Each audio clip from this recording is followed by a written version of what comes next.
জামাতের দালালি করতে গিয়া, জামাতকে প্রায়োরিটি দিতে গিয়া, জামাতকে বুকে টানতে গিয়া নিজেরাই কট খাইছে। এখন এই যে ধোকাবাজি করেছে নাহিদ ইসলাম, এই ধোকাবাজির কথা বলাই এখন জামাত আর এনসিপির মধ্যে ফাটল তৈরি হয়েছে।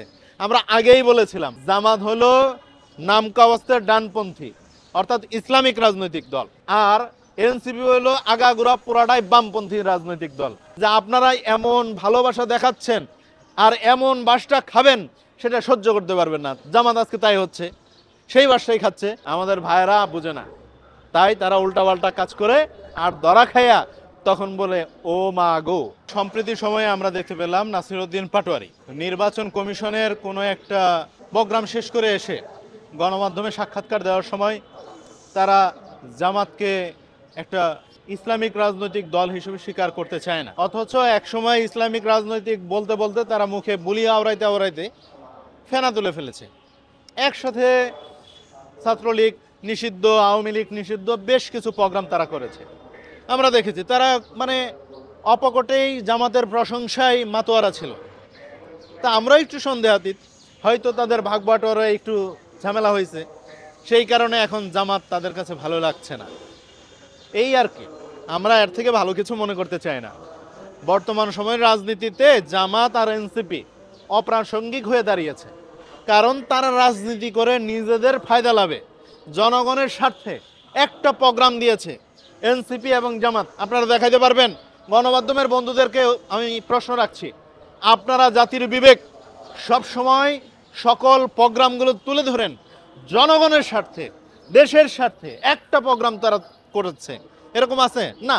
এই যে তাদের বেশ কিছু প্রোগ্রাম ফ্লপ হয়েছে, পেয়ার চাইলো, উচ্চ কক্ষে নিম্ন কক্ষে পেয়ার চাইলো, তারপরে তাদের কোনো হদিস নাই।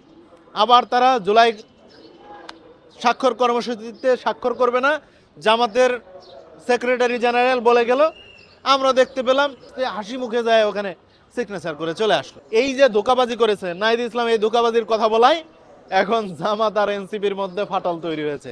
আমরা আগেই বলেছিলাম জামাত হলো নামকাওয়াস্তের ডানপন্থী অর্থাৎ ইসলামিক রাজনৈতিক দল, আর এনসিপি হলো আগাগোড়া পুরাটাই বামপন্থী রাজনৈতিক দল।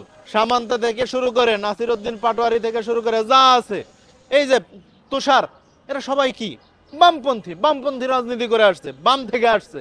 এদের সাথে কি তেলে আর জলে কখনো মিলে? আপনি একসাথে মিক্স করে দিলে কি থাকবে? থাকতে পারে না।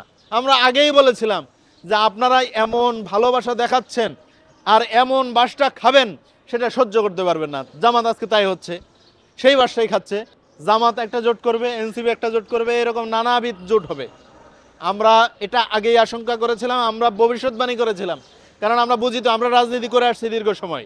হুটহাট রাজনীতিতে যারা আসে তারা এরকম ভুল ভ্রান্তি করবে, এটা আমরা জানি, সেই জন্য সতর্ক করি আমরা শুভাকাঙ্ক্ষী হিসেবে। কিন্তু আমাদের ভাইয়েরা বুঝে না, তাই তারা উল্টাপাল্টা কাজ করে আর ধরা খাইয়া তখন বলে ও মা গো।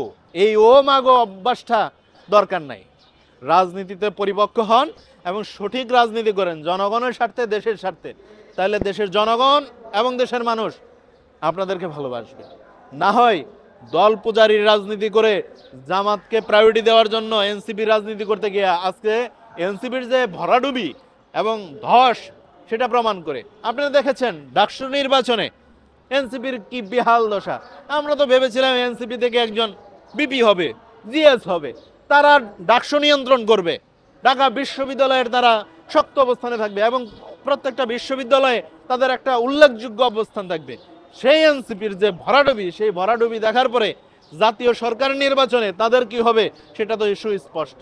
জামাতের দালালি করতে গিয়া, জামাতকে প্রায়োরিটি দিতে গিয়া, জামাতকে বুকে টানতে গিয়া নিজেরাই কট খাইছে। এখন কাজেই নাসিরউদ্দিন পাটোয়ারি, আমরা জানি ভাই তোমরা কি করবা, এটা আমরা আগেই ভবিষ্যৎবাণী করেছিলাম।